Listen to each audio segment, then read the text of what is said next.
Halo teman-teman semuanya, selamat pagi, siang, sore maupun malam dimanapun kalian berada. Salam sejahtera untuk kita semua. Perkenalkan, nama saya Edo Raden dan sini ada rekan saya. Habis Hamdallah. Kami dari kampus LP3I Jakarta Kampus Bekasi, jurusan Manajemen Informatika, ruang kelas 05421. Pada kesempatan kali ini kami akan menjelaskan, ini juga merupakan bagian dari ujian akhir semester kami, yaitu untuk menjelaskan beberapa materi mengenai data mining. Langsung saja menuju slide yang pertama. Apa itu data mining? Data mining adalah suatu proses pengumpulan informasi dan data yang terpenting dalam jumlah yang besar atau big data. Data mining, pengertian kedua, data mining adalah proses yang memanfaatkan teknik-teknik statistik, matematika, dan kecerdasan buatan untuk mengekstrak, menganalisis, bahkan mengidentifikasi informasi dan pengetahuan yang berasal dari sekumpulan data yang sangat besar. Dan yang kedua, tujuan data mining akan dijelaskan oleh teman saya. Nah, untuk tujuan data mining kan pasti kita tanya-tanya ya, apa sih tujuan dari data mining itu, untuk apa sih? Nah, jadi untuk tujuan dari data mining tersebut adalah fungsinya itu adalah untuk digunakan memprediksi perilaku mereka di masa yang datang. Itu untuk cara garis besar, untuk contohnya aja gitu ya. Konsumen lah ya. Ya. Konsumen di masa mendatang. Jadi untuk logikanya seperti itu. Nah, terus yang kedua itu adalah untuk menemukan sebuah kolerasi antara suatu produk dengan produk lainnya. Nah, terus juga untuk yang ketiga adalah untuk mengidentifikasi tren dari pasar dan juga untuk menentukan target market dari pasar tersebut. Betul sekali. Jadi itu untuk tujuan data mining. Selanjutnya, keuntungan data mining apa aja sih Kak Hafiz? Untuk keuntungan dari data mining tersebut, di antaranya salah duanya itu adalah yang pertama, perusahaan lebih fokus ke informasi yang berharga di data warehouse atau di database-nya. Nah, terus untuk yang kedua itu untuk meramalkan masa depan atau juga bisa membuat perusahaan dapat mempersiapkan diri lah, untuk siap-siap diri untuk masa yang akan datang gitu contohnya. Nah, ada pengantar Rapid Miner. Ini Rapid Miner ini merupakan salah satu aplikasi yang bisa kita gunain ya, buat menjalankan data mining itu sendiri. Karena kita akan menjelaskan apa sih itu Rapid Miner. Rapid Miner adalah sebuah solusi untuk melakukan analisis terhadap data mining, text mining, dan analisis prediksi. Rapid Miner menggunakan berbagai teknik deskriptif dan prediksi dalam memberikan wawasan kepada pengguna sehingga dapat membuat keputusan yang paling baik. Ya, Terus selanjutnya, ini ada bagian-bagian dari Rapid Miner nih. Yang pertama itu ada view operator. Apa sih itu Kak Hafiz, view operator? Nah, untuk view operator itu adalah untuk menampilkan semua operator atau langkah-langkah kerja dari Rapid Miner tersebut yang disajikan dalam bentuk kelompok hierarki. Nah, jadi folder-foldernya bakal nyangkut di sini nih. Kita bakal store file yang udah kita buat di sini. Lalu yang kedua ada view repository. Nah, untuk view repository ini dia ini untuk bisa digunakan untuk mengelola atau juga menata proses analisis yang kita buat di Rapid Miner ini. Jadi seperti itu. Lalu ada view parameter. Dan juga untuk view parameters ini, menu ini secara default akan tampil di bagian kanan untuk menunjukkan nilai parameter tertentu. Oh iya, tadi kita kebalik ya. Repository view itu untuk menaruh foldernya, sedangkan operator view itu adalah bagian menu-menu. Bagian menu-menu dari Rapid Miner tersebut. Oke. Jadi susunan langkah-langkah lah untuk Rapid Minernya. Lalu ada view proses. Nah, untuk view proses ini adalah untuk menunjukkan langkah-langkah tertentu dalam proses analisis dan sebagai penghubung langkah-langkah tersebut. Jadi semua yang udah kita kerjain nanti bakal tampil di sini langkah-langkahnya.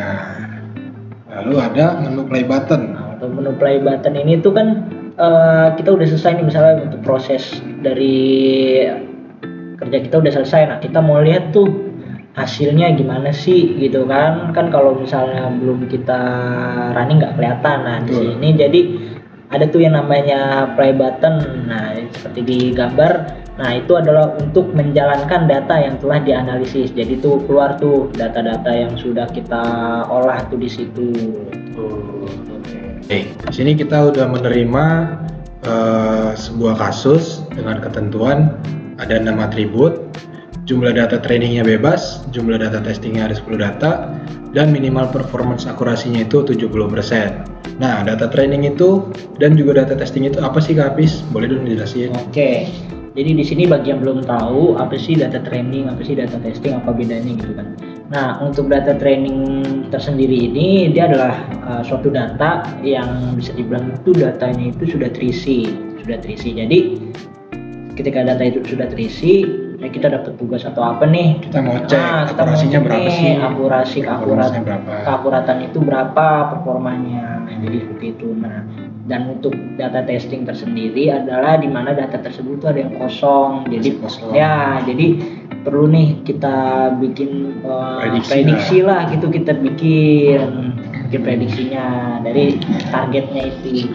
Nah, di sini target kita atau label atau role juga ada 3, yaitu penyerang depan, bek kanan kiri, pertahanan belakang. Jadi nanti kita akan mencari ya Kak bisa nama-nama mana yang cocok jadi penyerang depan, jadi bek kanan kiri, dan pertahanan belakang. Itu nanti bakal kita cek semua. Untuk langkah-langkah pemecahan kasusnya, oke di sini kita udah mulai masuk nih mulai ke prakteknya nih. Jadi seperti itu ya. Nah, yang pertama tuh sebelum kita masuk ke aplikasinya itu kita harus kita harus ada datanya dulu. Jadi apa yang mau kita analisis, apa yang mau kita analisa, karena kalau misalnya nggak ada datanya gimana gitu mau ngelihat hasilnya gitu kan. Betul. Nah, berhubung di sini kita udah ada datanya, bisa ditunjukkan Bang Ido datanya. Nah, di sini kita udah ada nih datanya nih. Kalau misalnya bagi yang belum ada bisa bikin dulu. Bisa bikin dulu di Excel ya kan? Iya. Atau enggak misalnya ada data dari kawan, teman kantor apa siapa yang bisa kalian olah. Nah, ini kita menyesuaikan dengan contoh kasus tadi ada 6 atribut 1, 2, 3, 4, 5, 6 dan 3 target tadi udah kita masukin di sini dan ini tadi 10 data yang kosong itu data testingnya. Ya, gitu yang bakal kita isi nih kira-kira nih dari 10 nama ini nih cocoknya nih mereka jadi apa sih gitu. Betul. Dari atribut ini gitu. Selanjutnya itu membuat proses bertahap dan penjelasannya. Kita langsung masuk ke aplikasi Rapid Miner berarti. Nah, untuk di aplikasinya ini awal-awal itu gimana Bang Edo awal untuk membuat foldernya gimana? Untuk membuat foldernya kita bisa ke kanan pada folder local repository. Lalu kita membuat create subfolder, kita masukkan nama lembar kerja yang ingin kita masukkan. Contohnya mungkin bisa kita lihat sini udah ada kelompok 5. Lalu kita membuat subfolder lagi yang bernama proses. Di sini kebetulan juga udah ada. Langsung saja kita menggunakan lembar kerja kosong ini sebagai lembar kerja kita. Dan jangan lupa kalau misalnya udah membuat lembar kerja, kita harus klik kanan pada folder proses dan store process here. Ya, karena itu supaya lembar kerja kita tersimpan, jadi nggak hilang lah di saat waktu aplikasinya error atau gimana gitu. Oke, langkah pertama di sini kita ke operator.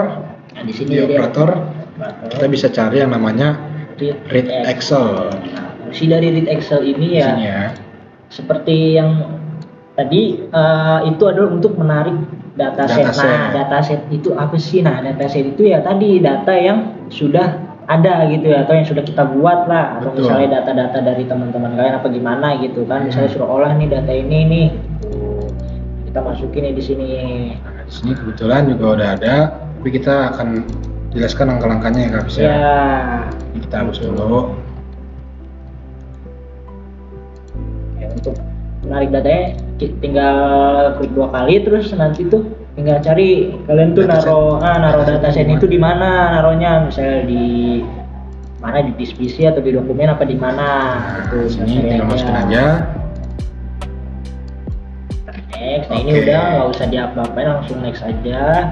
Nah, tadi kita lihat dulu ya Kak bisa ya, data set read Excel select atribut dan set role itu merupakan udah ini satu langkah ya. Udah satu langkah. Jadi Betul. di dalam read Excel itu udah mencakup Tiga langkah tiga ini seperti itu. Nah, Jadi ini langkah-langkah selanjutnya adalah 3 langkah Iya. dari langkah-langkah kasus ini. iya betul. Sini kita klik next. Nah ini perlu diperhatikan juga ya, karena di sini kan pasti ya dari sebuah data itu nggak mungkin lah nggak ada nomornya gitu kan, pasti ada lah nomornya. Nah karena kita nggak pakai ini nomor, jadi bisa kita silent aja, kita exclude. Nah itu juga ini perlu diperhatikan juga untuk tipe-tipe datanya nih, misalnya untuk atribut di sini contohnya ada atribut kuat. Nah untuk atribut kuat di sini nih pilihannya nih apa aja nih, ada 2 atau lebih dari 2. Nah kalau misalnya 2 kita pakainya binominal. Nah jadi seperti itu. Ini karena 3 berarti kita pakainya poly ya. Poli. Nah ini Oh, ini untuk kencang yang ini lambat. hanya 2. Berarti Jadi kita pakai bino. Gitu. Jadi tinggal disesuaikan aja. Kurang tepat dan tidak tepat berarti poly benar. Bagus tidak bagus pakainya bino. Dan itu juga harus lebih teliti juga, karena kalau misalnya salah tipe data aja mungkin Bisa bahaya nanti. performanya juga mungkin beda lah gitu. Nah, terus terakhir di sini ada, nah ini di sini tuh ada targetnya nih, target yang mau kita prediksi nih kan, misalnya. Prediksi. Iya. Sini, nah seperti yang tadi bilang di PPT tadi kan ada namanya set rule. Nah untuk set rule ini di read Excel ini kita udah bisa nih langsung set rule. Sebenarnya sebenarnya di operator juga ada, tapi karena di read Excel bisa, jadi bagi mudah kalian ya. Bagi kalian yang nggak mau ribet mungkin ya, Kita langsung aja change role. Di sini klik label. Ini kita masukkan dia sebagai target. Sebagai target dari olahan data kita. Kalau udah nanti dia warnanya akan berbeda warnanya, hijau akan hijau seperti ini. Oke, jadi seperti itu udah kita setting semua. Ini data yang kosong tadi ya kan, ini data testing, ini data training namanya. Oke, langsung saja finish. Kita akan masuk ke langkah selanjutnya, yaitu remove duplicate. Caranya itu kita tinggal klik di operator remove duplicate. Nah, di sini kita tarik ke sini. Oke, sini udah nyambung ya teman-teman. Remove duplicate ini buat apa sih? Ini adalah untuk memfilter data-data yang double. Jadi kalau misalnya ada data yang double sama ID-nya atau banyak apapun itu akan dipangkas, akan di-cut, dipilih salah satu. Iya. Lalu langkah selanjutnya ada filter example. Caranya sama, tinggal kita cari di sini operator filter example, tarik ke sini. Oke. Fungsi filter example itu apa sih, Kapis? Jadi untuk filter example ini adalah fungsinya untuk menghilangkan. Nah, menghilangkan data missing. Kalau yang tadi kan itu untuk menghilangkan data yang double. Nah, data yang udah ada lah gitu, bisa datanya sama nih. Kita mau bikin tuh, kalau data double gimana gitu kan, mau kita kompres aja deh, jadi ibaratkan satu aja. Nah itu pakai remove duplicate. Jadi kalau filter example data missingnya, kan data yang kosong. Coba kita running dulu. Parameternya belum ada. Di sini kita setting posisi. Tadi ada data missing, kita taruh di posisi. Nah itu yang tadi di label tadi. Nah ini kita pakai is not missing. Kita oke saja. Jadi kita tinggal running. Nah ini kan akan begini hasilnya. Data missing yang tadi sudah hilang. Oke, tadi setelah filter example, kita langsung masuk lagi kepada algoritma decision tree. Nah, caranya juga sama. Kita tinggal cari di sini namanya decision tree. Nah, fungsi decision tree ini untuk mengambil sebuah keputusan berdasarkan pohon struktur. Nah, jadi nanti di situ tuh ada sebenarnya sama seperti prediksi juga ya. Bersama, cuman di situ dia berbentuknya aja beda kayak pohon. Selanjutnya ada apply model, caranya juga sama. Kita bikin di sini apply model. Nah, kita tarik aja ke sini. Untuk garisnya nanti belakangan aja nggak bisa. Oke, apply model itu fungsinya buat apa sih, Kapis?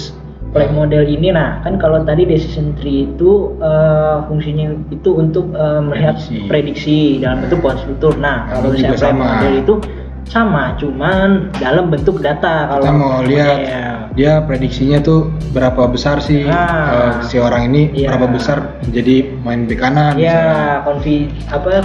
confidentnya, seberapa besar confidentnya. Selanjutnya di sini ada performance itu untuk melihat akurasi dari data. play model tadi. Apakah prediksi itu akurat apa belum? Gitu. Berapa banyak yang benar dan berapa persen juga nanti ya akurasinya. Ya. Oke, Gitu. caranya juga sama.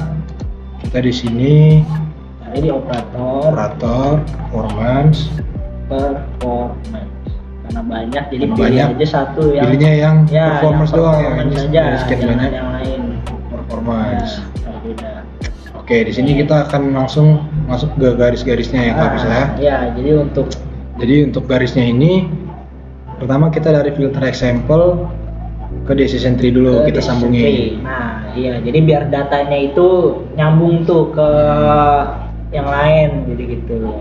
Dari decision tree Decision tree ini lanjut lagi kita tarik ke apply. dari mode ke apply. Ke apply model.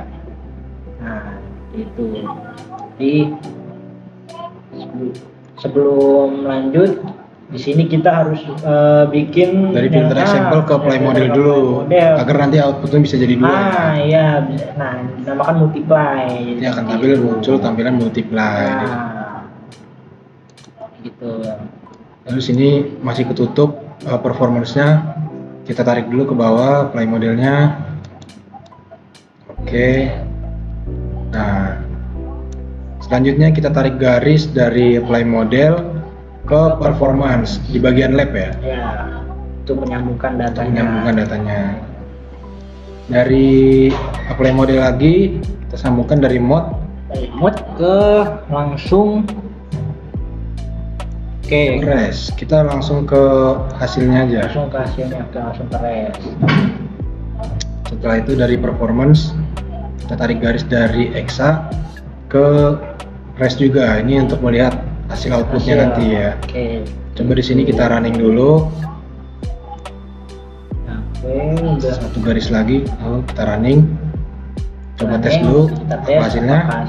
Ada. Di sini ada performance juga ada apply modelnya dan juga ada decision tree. Oke. Nah, jadi dari data tadi kita bakal jelasin nih hasil-hasilnya yang tadi. Yang pertama tuh dari decision tree-nya dulu ya. Boleh deh kita running. Nah, ini yang tadi kita bilang itu adalah pohon struktur. Sebuah prediksi yang berbentuk pohon struktur. Nah, ini kita bisa dibandingin juga sama apply modelnya. Jadi kita lihat nih, kita ambil satu contoh ya. Di sini ada IDO. Jadi dia tuh sebenarnya dari berdasarkan atribut ini dia tuh lebih condong kemana? Kita lihat di sini kelincahannya dia bagus. Kita lihat di decision tree-nya tadi. Dia lincah bagus. Berarti arahnya ke sini ya. Terus juga untuk apalagi tuh kuatnya. Kuat dia nggak tahu kuat ya. Dia lemah. Nah, itu untuk lemahnya. Lemah dia ke bawah. Gitu. Terus lanjut lagi ada apa lagi? Staminanya dia bertenaga apa tidak? Kita lihat lagi di play modelnya karena dia saling berhubungan ya, dari decision sama play model itu saling berhubungan. Staminanya bertenaga. Berarti dia cocoknya sebagai. Di sini kita lihat lagi. Staminanya.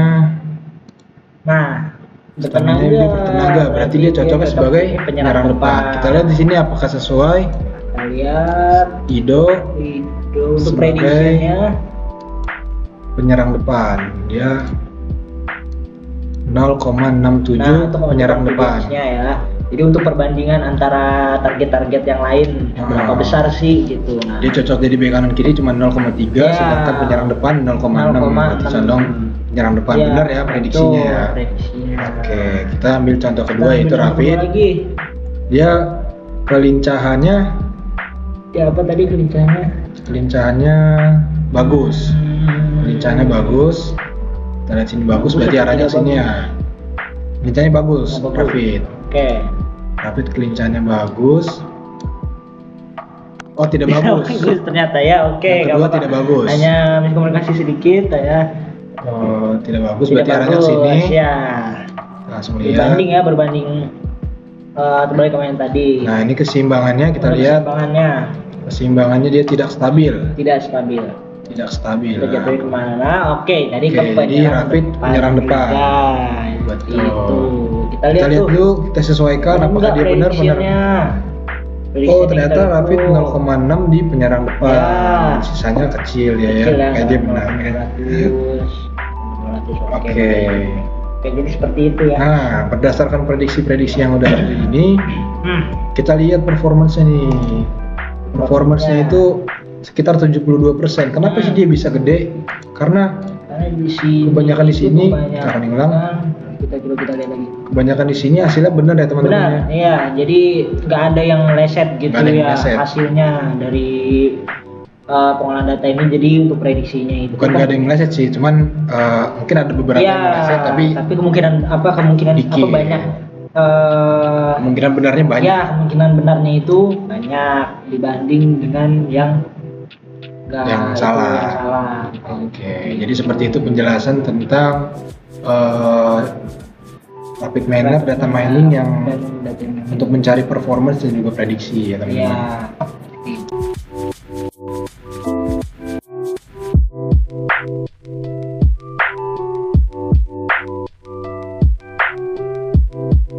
Oke, jadi itulah beberapa pemaparan dari kami mengenai data mining dan juga Rapid Miner. Jadi semoga aja apa yang kami sampaikan bisa bermanfaat bagi kalian semua yang ingin belajar gitu ya, terutama di data mining ini. Gitu. Sekian dari kami, kurang lebihnya mohon maaf. Bila ada kekurangan atau misalnya kelebihan mohon dimaafkan karena kami juga masih belajar lah gitu ya ibarat katanya ya. Oke, bila taufiq wal hidayah. Wassalamualaikum warahmatullahi wabarakatuh. Sampai jumpa di lain waktu.